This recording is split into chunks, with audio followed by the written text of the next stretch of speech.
Bonjour chers amis, bonjour fidèles téléspectateurs du CAM10 et bienvenue à votre émission du dimanche, tous ensemble à la suite de Jésus-Christ de Nazareth. Tous les dimanches, vous avez droit dans cette chaîne à une émission de méditation, d'évangélisation et même d'intercession. Et comme vous le savez déjà, c'est toujours un très grand plaisir d'avoir avec nous sur le plateau notre invité spécial, celui-là qu'on ne présente plus, le Père Landry Marie, qui parmi toute la plénitude des prêtres que nous avons dans notre société, est celui-là qui s'est engagé à sortir le peuple de l'obscurantisme. Malgré ses multiples occupations, il s'arrête toujours un moment et prend soin du peuple que le Seigneur lui a confié. Alors, fidèles téléspectateurs, je vous invite à vous installer confortablement afin de savourer ce dimanche, une fois de plus, les enseignements qui seront les vôtres. Nous allons donc prendre une courte pause, on se retrouve juste après. Thank you, Lord. I just wanna thank you, Lord. Thank you, Lord. Yes, we thank you, Lord. Voilà, chers amis, nous sommes de retour sur ce plateau. Comme je viens de vous l'annoncer il y a quelques instants, en compagnie de l'un des meilleurs prêtres exorcistes de la sous-région. Nous avons la chance, nous avons la grâce, nous sommes bénis parce que nous sommes avec lui tous les dimanches sur ce plateau. Alors, sans plus tarder, je vais vous présenter celui-là que certains connaissent et d'autres pas. Père Landry Marie, qui est prêtre orthodoxe de l'Église d'Italie au Cameroun. Bonjour mon Père. Bonjour Enis Thiogo, merci une fois de plus pour cette invitation renouvelée sur ce plateau dans le cadre de notre émission, vous l'avez dit, tous ensemble à la suite de Jésus-Christ de Nazareth. Alors, comme je vous l'ai dit, il s'arrête malgré ses multiples occupations pour enseigner le peuple. Et pour ce faire, chaque dimanche, il choisit un thème sur lequel il édifie le peuple de Dieu. Ce dimanche, l'enseignement portera sur la suite du dimanche dernier, c'est-à-dire la mauvaise interprétation des charismes. Donc là, nous allons passer à la deuxième partie de cet enseignement. Dimanche dernier, pour ceux qui se rappellent, il était question de voir une vidéo dans laquelle un pasteur essayait en vain, en parlant en langue, de ressusciter un monsieur. Ce dimanche, il s'agira également d'une autre vidéo que nous avons dénichée sur les réseaux sociaux, sur Internet, cette fois-ci avec un pasteur qui prétend avoir le charisme qui lui permet de redonner la vie à un petit bébé. Donc, comme je vous l'ai dit, l'enseignement portera sur cette vidéo à laquelle le Père pourra donc mieux nous édifier sur la notion du charisme, comment nous comporter quand nous sommes en présence de quelqu'un qui prétend avoir un charisme. Nous allons donc nous rendre au niveau de la régie pour regarder tous ensemble cet extrait de vidéo et on se retrouve juste après avec le Père Landry. Thank you, Lord. Yes, we thank you, Lord.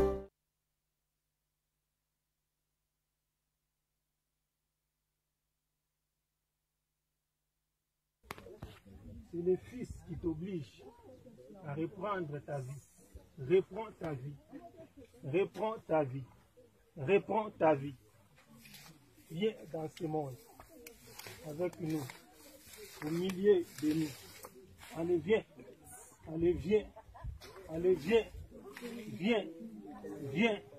Viens. Viens. Viens. Viens. Viens. Allez, viens.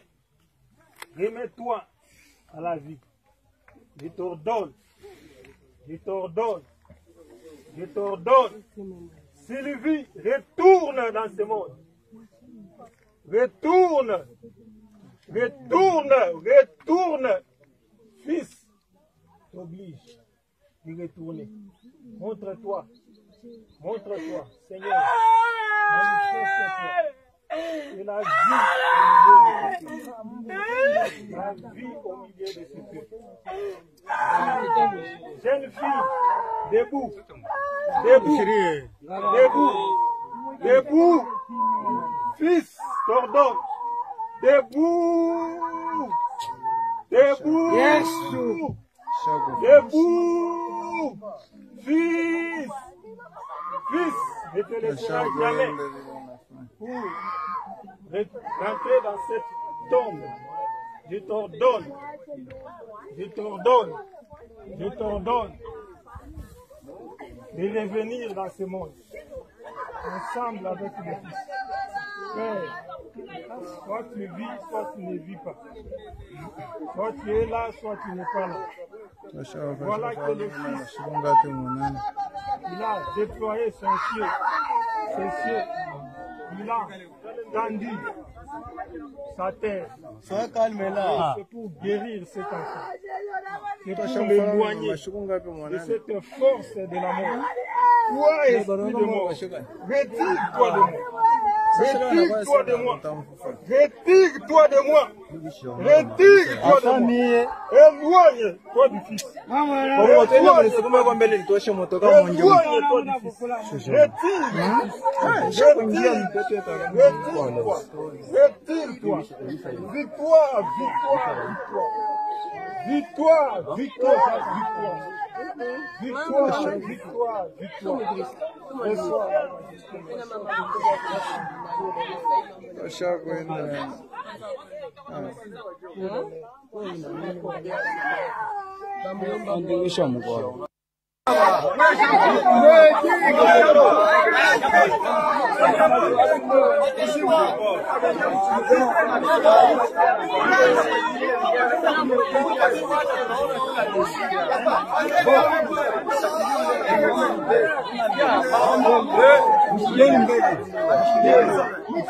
Musikie bandugu mwe wote muko hapa, mimi nimepitia, asante sana. Mwafu iko mwafu iko mwe wote kutenda mema msitoke. Filime tu hata yote kama nikalaka itakuwa njoo. Huyu ni mtoto wa kwanza anakufa. Mimi naweza mtalala mpaka ndeju. Huko natoka hapa na kilio kinafanya nini? Kinaisha. Mwafu iko babaki ya mtoto eka bulungu.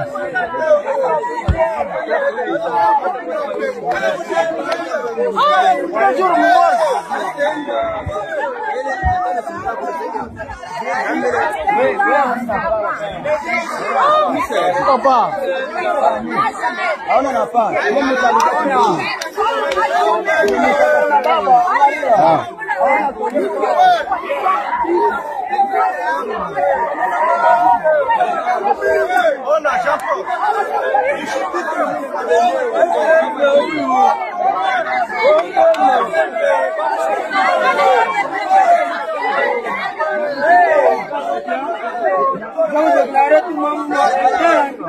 Makondomona tu mambo moya hapa.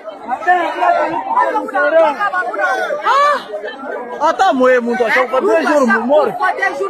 Tena yeye kutuvura asema ilikuwa ni mfufuni. Oi. Anakuwa fasha yes.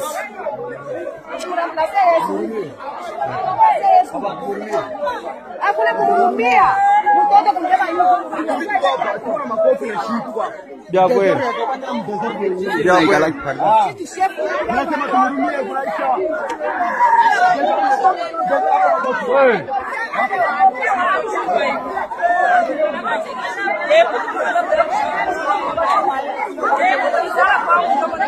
Hata mimi besi. Na vile tunaenda kutukurusha ona jayi.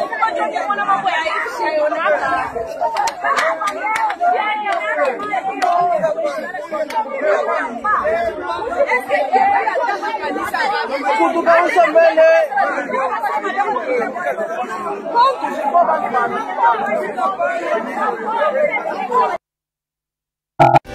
Lord, thank you, Lord. Yes, we thank you, Lord. Nous voici de retour sur le plateau et toutes nos excuses pour les images choquantes que vous avez pu observer dans cette vidéo. En fait, l'objectif est de vous faire vivre les réalités de ce que beaucoup de familles dans l'obscurantisme vivent au quotidien.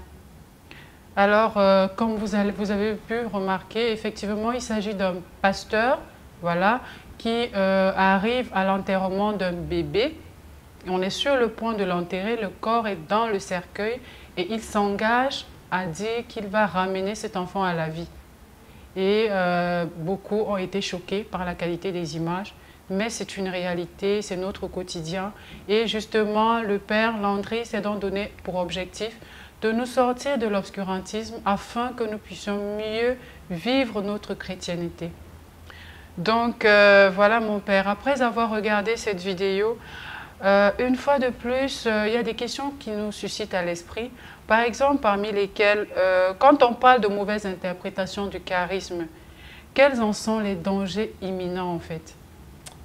Alors, quand on parle de la mauvaise interprétation des charismes, quels en sont les dangers imminents? Je pense que la vidéo est un exemple patent, illustrant, et j'ai même envie de dire patenté, des dangers imminents qui est, je vais dire, la sous-tension de votre question en fait. Donc, on constate dans cette vidéo, par exemple, vous l'avez dit, qu'il y a un homme qui s'engage à venir ressusciter un bébé. Moi j'ai été choqué par la vidéo parce que effectivement on voit un corps inerte. Un bébé, vous pouvez imaginer une maman qui a perdu son enfant, la douleur que cela peut faire, ce que ça peut créer dans un foyer et même dans une famille. On ne connaît pas le contexte. Et voilà un individu qui se dit homme de Dieu, j'en sais rien, ou pasteur, que sais-je, s'engage à venir ressusciter un bébé qui est décédé selon la volonté de Yahvé Dieu. Quels sont donc les dangers liés à la mauvaise interprétation des charismes? Le premier danger, c'est lequel? C'est de maintenir justement les gens dans ce que j'aime à appeler ici l'obscurantisme. Et l'obscurantisme, c'est ce que les fidèles téléspectateurs et nous avons constaté. Maintenir les gens dans une sorte d'obscurantisme qui frise à de la folie. Voilà où je veux en venir. Donc, les premiers dangers imminents, c'est cet obscurantisme, un très mauvais enseignement qui maintient les gens dans une sorte d'extase et même de folie en fait.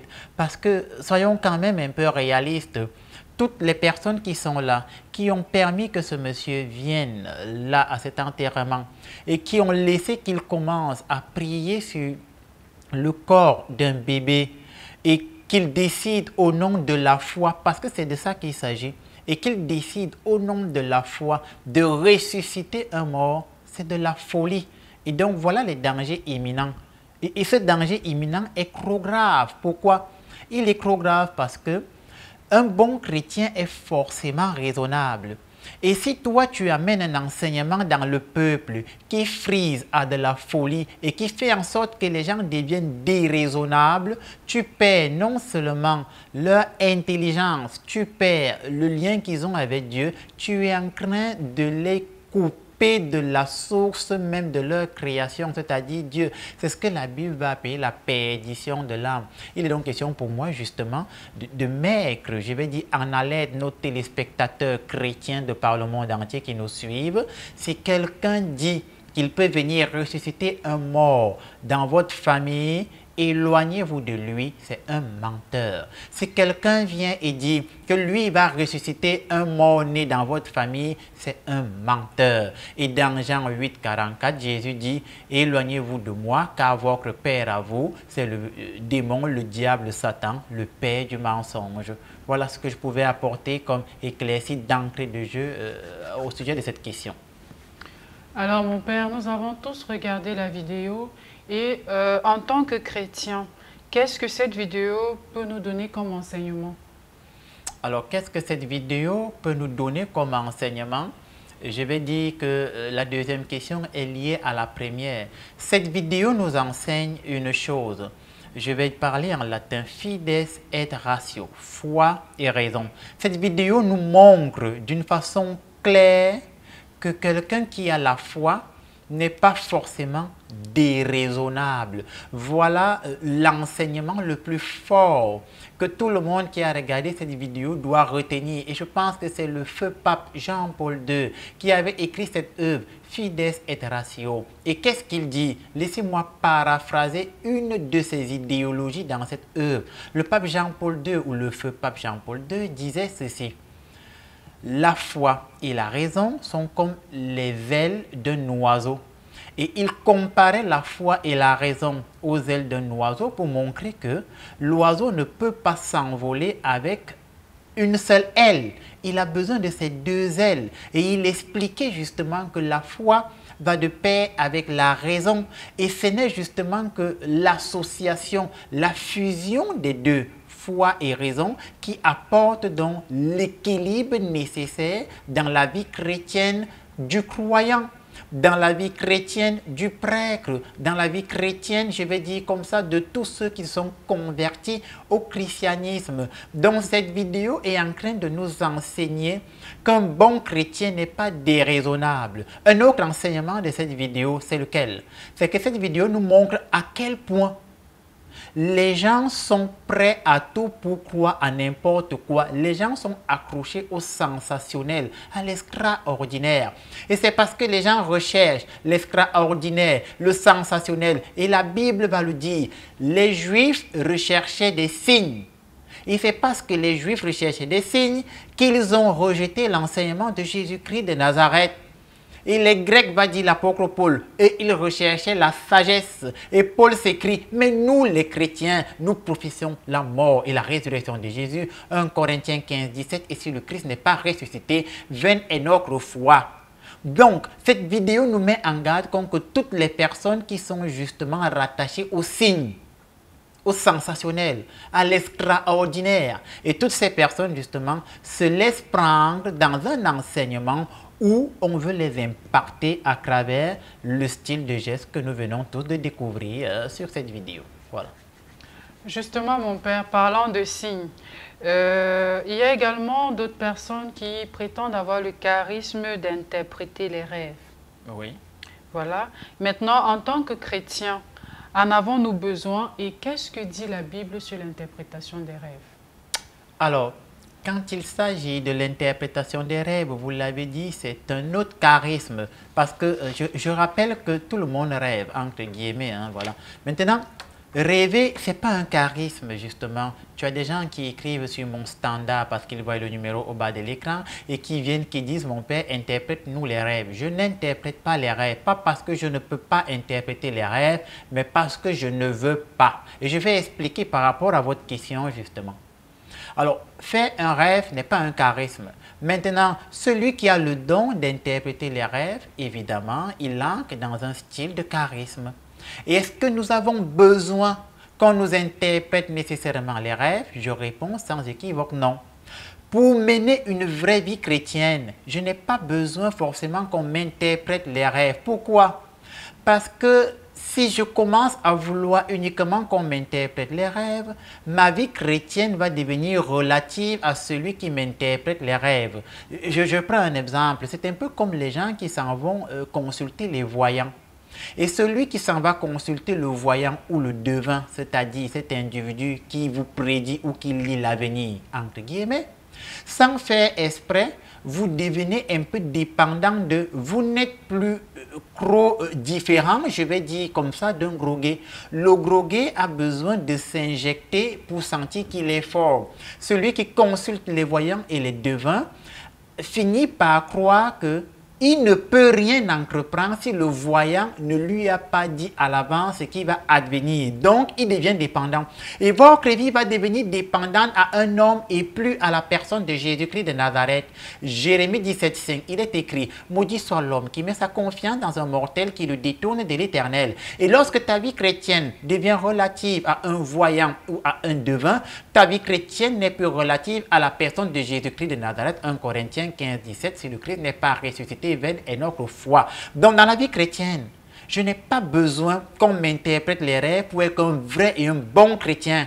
Pour être un vrai et un bon chrétien, j'ai besoin de naître de nouveau. Dans Jean croix, on voit l'entretien avec Nicodème, Jean au chapitre 3, et dans cet entretien avec Nicodème, Jésus parle du fait de naître de nouveau. Et il dit, nul, s'il ne naît d'eau et d'esprit, ne peut entrer ou voir le royaume de Dieu.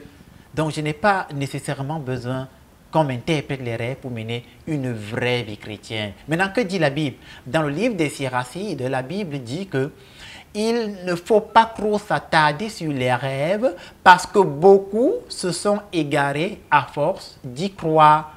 Et donc, si je commence à trop m'attarder sur les rêves, la probabilité ou la possibilité que je m'égare sur quoi? Je m'égare du chemin que Dieu a prévu pour moi. Et quel est le chemin que Dieu a prévu pour moi? C'est le chemin de la souffrance.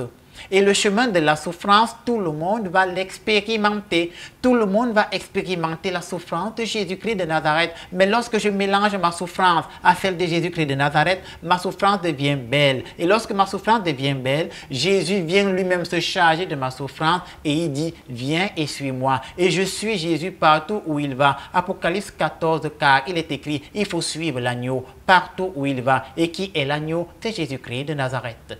Voilà ce que je pouvais apporter comme élément de réponse. Merci mon père. Alors, en ce qui concerne le combat spirituel, il s'agit encore d'avoir un charisme particulier, mais est-ce que tout le monde a ce charisme-là? Est-ce qu'un chrétien lambda peut s'adonner à l'exorcisme? Est-ce qu'un chrétien lambda peut s'adonner à l'exorcisme? Je crois que dans une de mes interventions, lorsque j'avais été interviewé, j'expliquais sur ce plateau que l'exorcisme, d'abord, c'est un don, de prime abord. Donc, est-ce qu'un chrétien lambda peut pratiquer l'exorcisme? Je vais répondre oui. Pourquoi? Parce que le mystère de Dieu est tellement grand et incommensurable, incompréhensible, que nous ne savons pas à qui Dieu va donner ce don tant qu'il ne s'est pas manifesté. Oui. Un chrétien lambda peut faire de l'exorcisme, mais dans le sens minimal du terme. C'est-à-dire que ce sera une forme d'exorcisme mineur, si vous voulez. Voilà. Parce qu'il aura reçu un don de Dieu et il peut faire un style d'exorcisme, ce que moi j'aime à appeler la prière charismatique. Voilà. D'accord, mon père. Et dans ce cas, dites-nous, est-ce qu'il y a donc une différence entre un exorcisme pratiqué par un laïc et un exorcisme pratiqué par un prêtre? Oui, il y a une différence et je vais l'expliquer tout de suite pour que tout le monde en prenne conscience. L'exorcisme pratiqué par un laïc, justement, c'est quelqu'un qui a reçu le don de Dieu et qui est capable, justement, avec le don qu'il a reçu de Dieu, la présence de l'Esprit Saint en lui, on va dire comme ça, il est capable d'intimer à l'esprit mauvais de s'en aller. Mais son exorcisme sera mineur. Pourquoi? Parce que dans Luc 17, Jésus dit, celui qui vous écoute, m'écoute.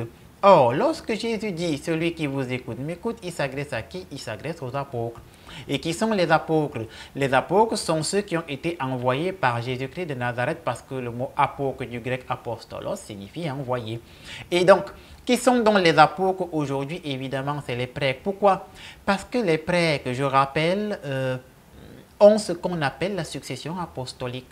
Ça veut dire qu'ils ont le pouvoir reçu des apôtres qui leur ont donné à ceux à qui ils ont imposé les mains, qui leur ont donné à ceux à qui ils ont imposé les mains, jusqu'à ce que les évêques nous imposent les mains à nous les prêtres. C'est le pouvoir reçu des apôtres qui remonte jusqu'au premier apôtre Pierre. Donc, la différence sera donc laquelle? C'est que l'esprit malin reconnaît le pouvoir apostolique. Voilà où je veux en venir. C'est pour ça que Jésus a dit, celui qui vous écoute, m'écoute. Et comme l'esprit malin reconnaît le pouvoir apostolique, il va reconnaître dans le prêtre le dépôt de l'onction des apôtres, en fait. Et c'est pourquoi l'exorcisme pratiqué par un prêtre va devenir un exorcisme moyen. Et si cela s'impose, ce serait un exorcisme majeur en fonction des cas.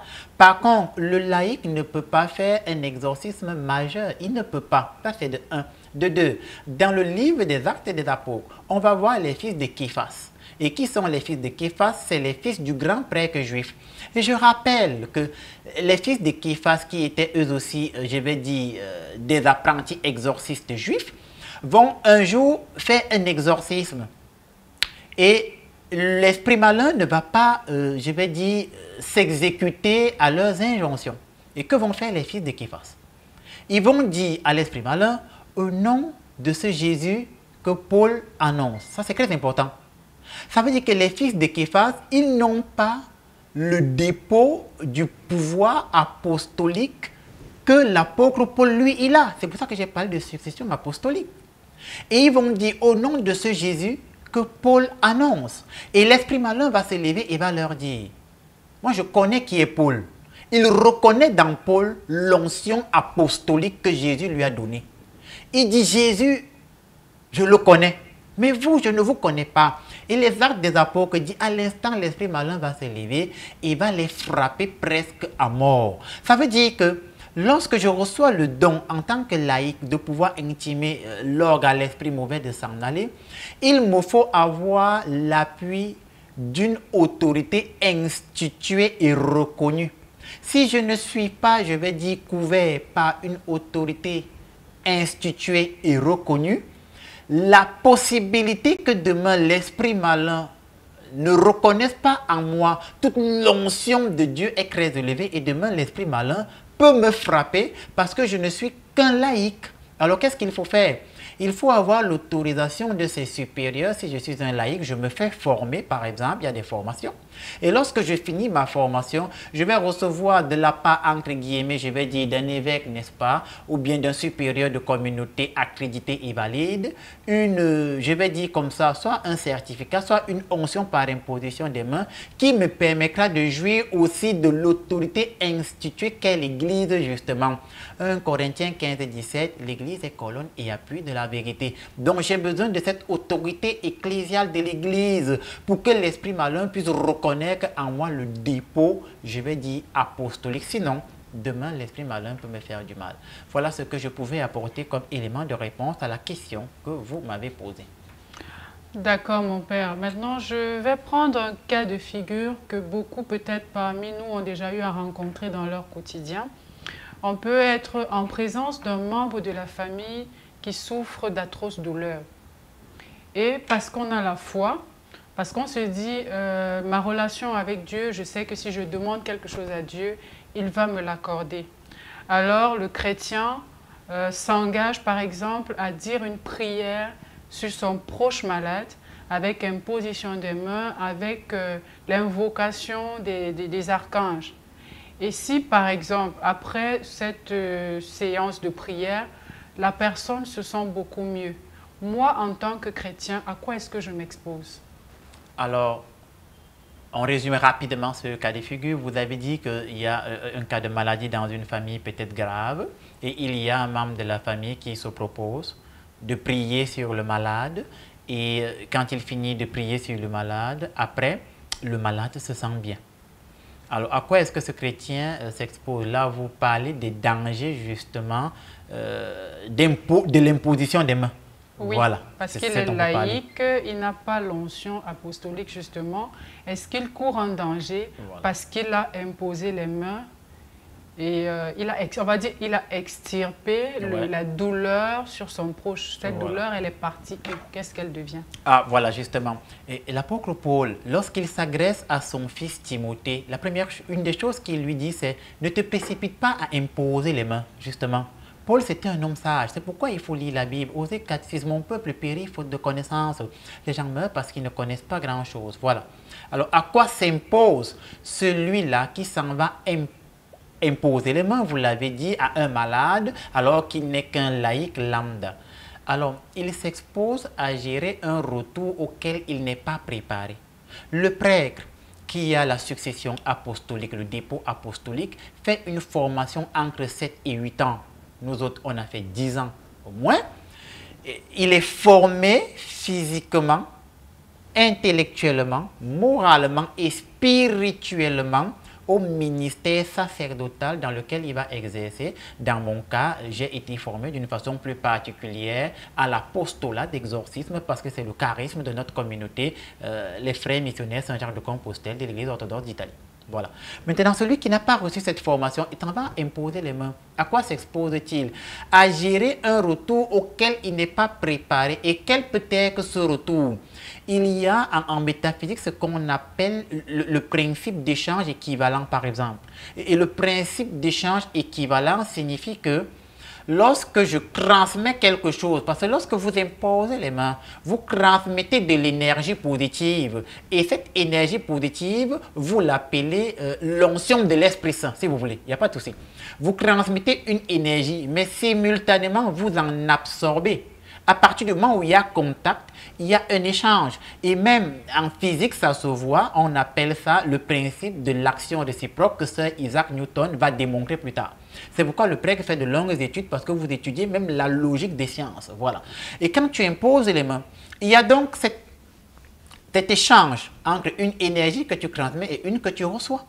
Et si tu n'es pas préparé à recevoir la mauvaise énergie en toi, parce que c'est de ça qu'il s'agit, tu absorbes un maléfice, maintenant il faille que tu puisses le dissiper en toi, en fonction de ton élévation et de la grâce que Dieu t'a donnée. Si tu ne sais pas comment dissiper cette mauvaise énergie, la conséquence est que ce qui arrivait au malade commence à t'arriver à toi. Et c'est bien pour ça qu'on nous appelle parfois pour des cas graves dans les hôpitaux où on a fait un échange. Nous, on a vu des gens à l'hôpital, il était mourant. Son neveu est venu, lui a imposé les mains. Il s'est rétabli et le neveu est tombé malade jusqu'à en mourir. C'est le principe d'échange équivalent. Donc voilà en fait le danger d'aller imposer les mains, de n'avoir pas été formé et de n'être pas prêt justement à ce style de geste. Tu t'exposes à la mort. Tu t'exposes à gérer justement ce retour de maladie, ce retour de maléfice. Et comme tu n'es pas préparé, ben, ce maléfice peut grandir en toi et t'emporter. Et Paul a dit à Timothée, ne te précipite pas à imposer les mains. Certes, il disait à Timothée que fais attention parce que si tu te précipites à imposer les mains, tu vas devenir orgueilleux. Mais il y a aussi cet aspect mystique ou mystagogique, théologiquement parlant, du fait que celui qui impose les mains doit être préparé à le faire et suffisamment mature et prêt à la fois physiquement, moralement et spirituellement. Voilà ce que je pouvais dire à ce sujet. D'accord, merci mon père pour cette explication. Elle nous conduit justement à une autre interrogation. Là, c'est un cas d'un groupe de prière qui va chez un membre qui est alité. Qu'en est-il? Eux, ils ne vont pas forcément imposer les mains. Oui. Le groupe de prière vient à la maison, trouve le malade et décide de faire une prière. Ah oui, c'est généralement des groupes à dévotion charismatique. On en trouve beaucoup dans ce pays-là au Cameroun et dans l'église catholique romaine, par exemple, ils appellent ça le renouveau charismatique. Dans d'autres églises, voilà, chacun a son nom, voilà. Et ces mouvements à dévotion charismatique sont bien, c'est pas mauvais. C'est pas mauvais d'aller chez un malade et de lever des prières. Et je rappelle que quand on parle de prières charismatiques, c'est ce qu'on va appeler des prières fortes, des prières de combat spirituel, des prières entre guillemets de délivrance, parce qu'il faut faire un distinguo, une dichotomie entre la délivrance et l'exorcisme. C'est pas la même chose. C'est voilà, deux ensembles distincts, même si le deuxième, l'exorcisme, englobe la délivrance. Donc, généralement, donc, les groupes à dévotion charismatique vont faire des prières charismatiques à dévotion de délivrance, et ce n'est pas de l'exorcisme. Maintenant, quel serait le problème de ce style d'agissement? Le problème interviendra à partir du moment où ceux qui se disent être du groupe charismatique n'ont pas la bonne élévation spirituelle et ne mènent pas une vraie vie à la suite de Jésus-Christ de Nazareth. Voilà là où le problème interviendrait. Pourquoi? Parce que être dans un groupe charismatique ne me donne pas le droit ou alors ne me place pas nécessairement sous la protection divine. Qu'est-ce qui me place sous la protection divine?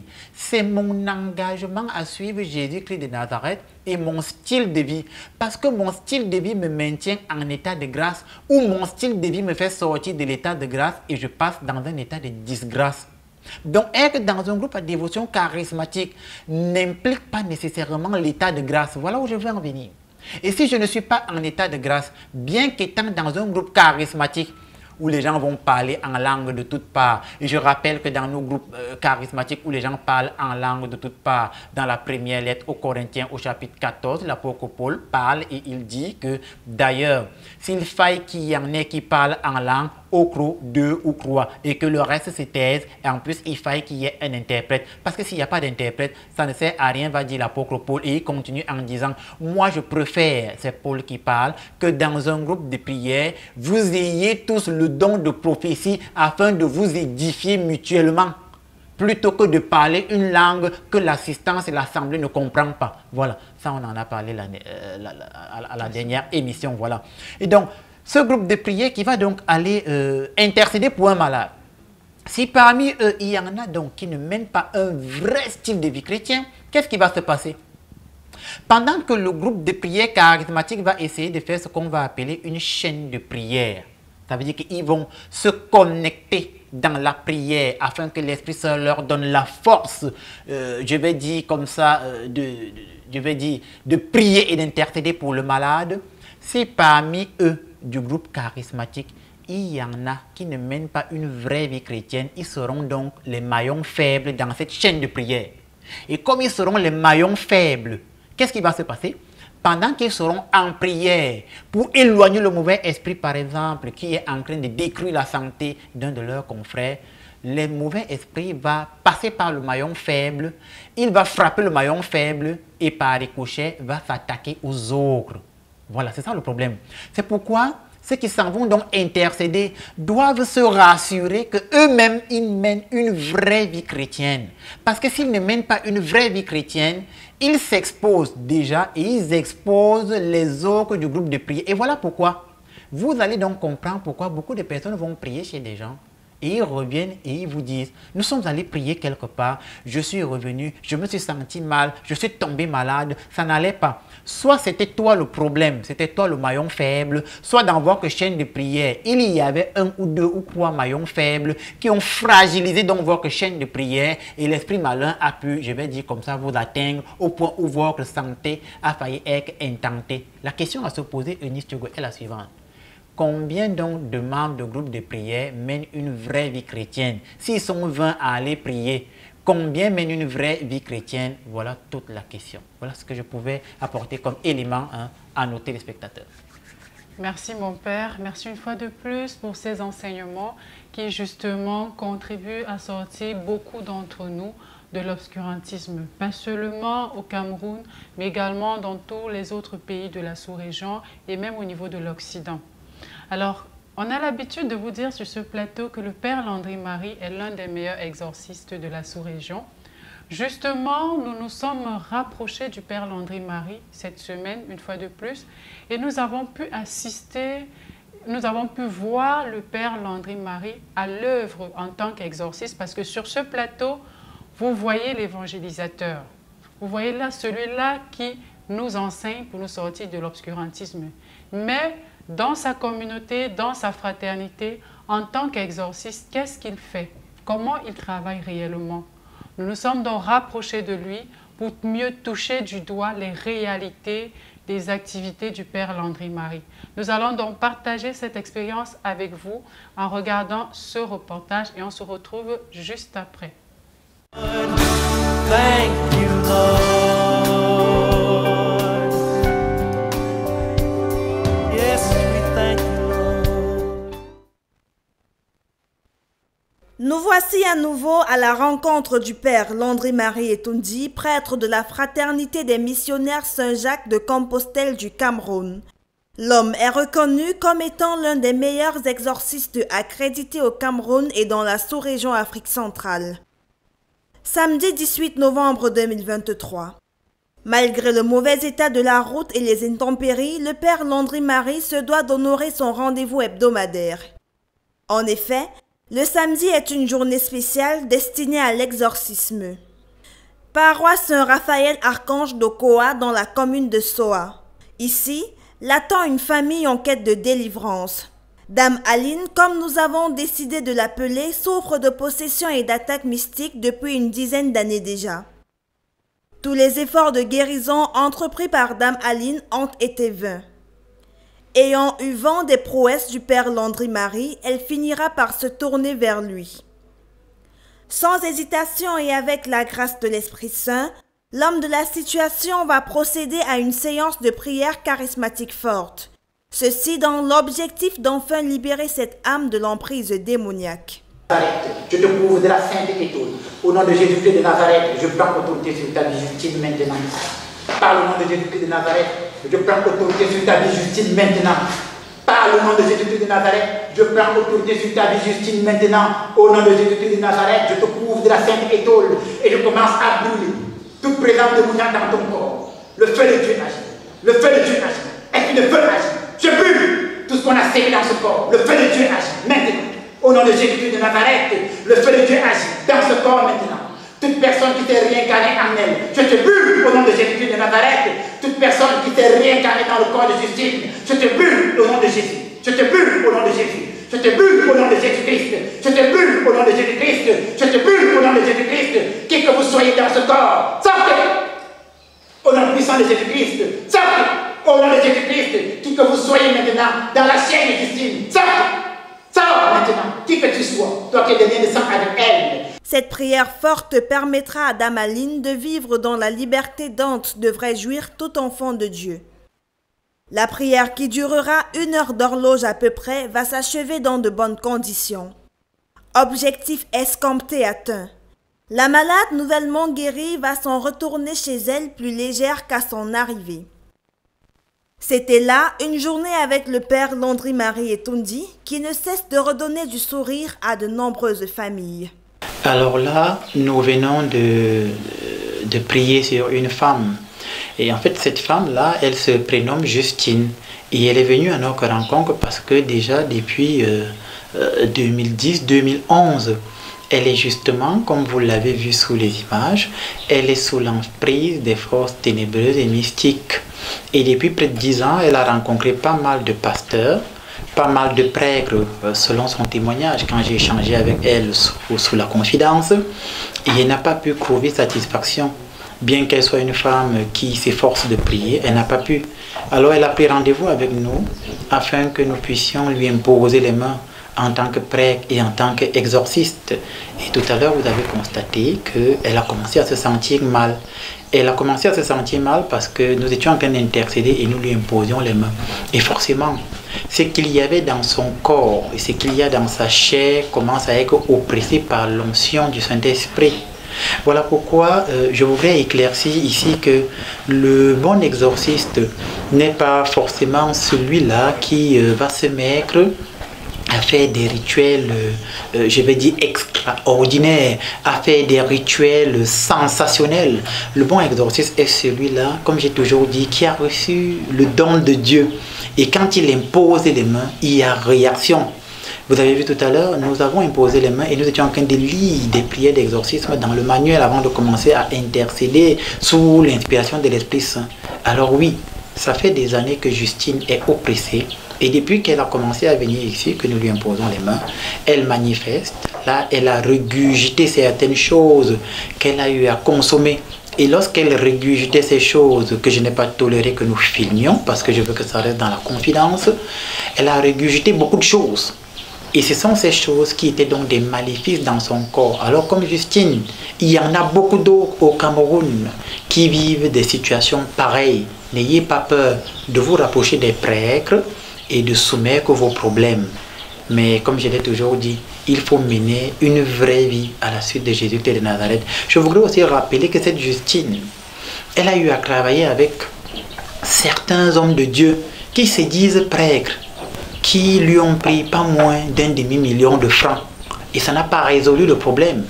Il faut comprendre qu'il y a beaucoup d'arnaqueurs dehors. Comme je le dis toujours, ce n'est pas que le serviteur de Dieu ne va rien vous demander, mais il va vous demander ce dont il a besoin pour mettre en application la délivrance que l'Esprit Saint lui demande de mettre en application. Et ici, depuis que Justine est venue, nous prions sur elle. J'ai voulu juste permettre que les équipes prennent cet extrait de vidéo pour que les uns et les autres comprennent que les forces du mal sont réelles, sont vivantes et elles persécutent pas mal de personnes. Alors oui, nous sommes là pour les combattre parce que nous, dans l'orthodoxie, nous sommes les gardiens de la tradition et une des traditions de l'Église, c'est le combat spirituel, l'exorcisme. Je prie, frères et sœurs, que tous ceux qui sont dans des situations similaires, que Dieu vous accorde la délivrance, que vous soyez bénis et j'espère que nous aurons l'occasion de nous revoir bientôt. Thank you, Lord. Yes, we thank you, Lord. Voilà, chers amis, fidèles téléspectateurs du CAM10, nous venons tous de regarder ce reportage qui met justement le Père Landry en œuvre dans l'exercice de ses fonctions. Alors vous tous qui pensez être sous le poids d'un envoûtement, d'une possession, d'une maison dans laquelle vous n'arrivez pas à émerger, où les enfants sont tout le temps malades, vous pouvez contacter l'équipe du Père Landry au numéro qui s'affiche au bas de l'écran afin qu'on puisse mettre un dispositif qui vous permettra d'être en échange avec lui pour qu'on puisse trouver une solution à votre problème. Maintenant, nous avons vu ici tout ce qui peut arriver dans une famille, tout ce qui peut toucher la foi. Pourtant, on se dit qu'on prie assez, on se dit qu'on a des armes en tant que chrétiens. Mais il arrive parfois que nos moyens soient limités et que nous ayons besoin de l'intervention de quelqu'un qui est justement formé déjà dans le cadre du combat spirituel, qui peut nous venir en aide. Donc, si vous vous sentez concerné, je vous invite à contacter le numéro qui s'affiche au bas de l'écran pour être en contact avec l'équipe du Père Landry Marie. Alors, mon Père, nous sommes arrivés pratiquement en fin d'année. Voilà, nous sommes en fin d'année. Beaucoup de chrétiens nous écrivent qu'ils veulent vous rencontrer ou alors ils veulent que vous passiez à la maison pour dire une messe d'action de grâce, bénir, remercier l'Éternel pour les grâces de l'année qui s'achève. D'aucuns même veulent confier à l'Éternel les nouveaux projets. Comment est-ce qu'on peut faire? Quel dispositif il faut mettre sur pied pour avoir ce style de service-là?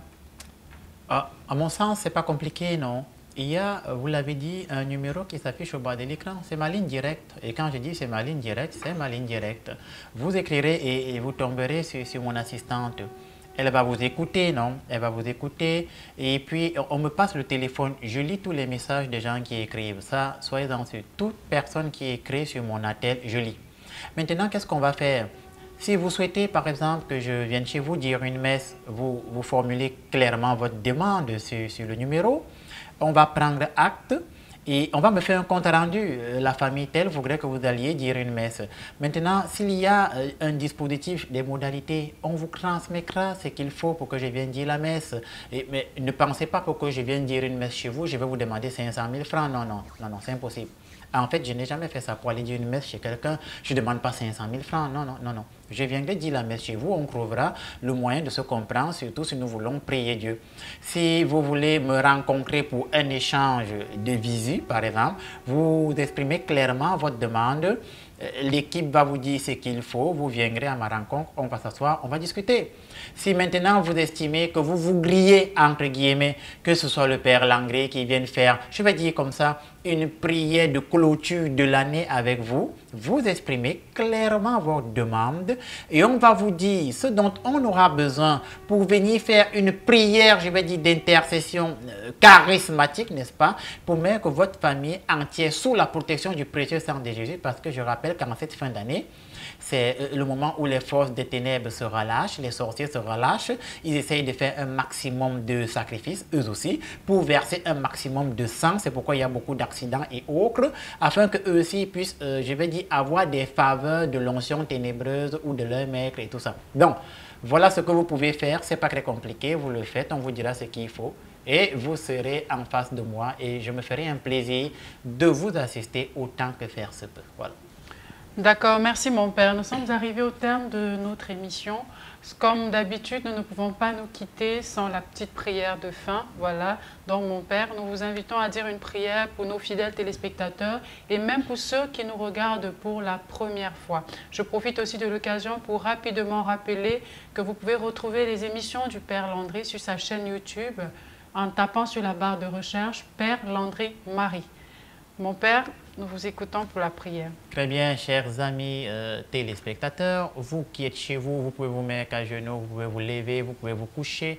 Nous fermons les yeux, nous baissons la tête et au nom de Jésus, nous prions. Seigneur, je te prie pour toutes les personnes qui viennent de regarder cette émission et qui ont eu à s'éloigner de toi à cause de mauvais enseignements, à cause des mauvais hommes de Dieu, à cause des mauvais prêtres ou des mauvais pasteurs, que par le nom de Jésus-Christ de Nazareth, que l'influence des mauvais hommes de Dieu dans votre vie soit brisée au nom de Jésus-Christ de Nazareth. Je prie pour toutes les personnes qui ont regardé ces programmes et dont les forces du mal avaient déjà programmé en cette fin d'année un accident, une mort précoce et prématurée, que par le nom de Jésus, cette programmation satanique dans votre vie soit de nul et de sans effet. Je prie pour toutes les personnes qui ont regardé ce programme en lieu et place et dont on avait prévu en cette fin d'année qu'il ferait un accident qui va les paralyser à vie. Que par le nom de Jésus, cette programmation de votre paralysie soit de nul et de sans effet. Je prie également pour toutes les personnes qui viennent de regarder cette émission et qui ont été marquées sur un papier dans le but de les sacrifier en cette fin d'année. Que votre nom soit effacé sur ce papier au nom de Jésus-Christ de Nazareth. Et enfin, je prie pour toutes ces personnes qui sont malades dans leur chair, qui ont des maladies de ventre incurables, des douleurs dans le dos de façon incurable, des maux de tête incurables depuis des années. Au moment où vous écoutez ma voix, moi, apôtre de Jésus-Christ, je commande et j'ordonne que cette maladie lâche prise de votre vie et que vous retrouviez votre santé. Au nom du Père, du Fils et du Saint-Esprit, ainsi soit-il. Amen. Merci mon Père pour cette belle prière. Nous allons donc prendre rendez-vous pour la semaine prochaine pour une nouvelle édition de Tous ensemble à la suite de Jésus-Christ de Nazareth. D'ici là, portez-vous bien et soyez bénis.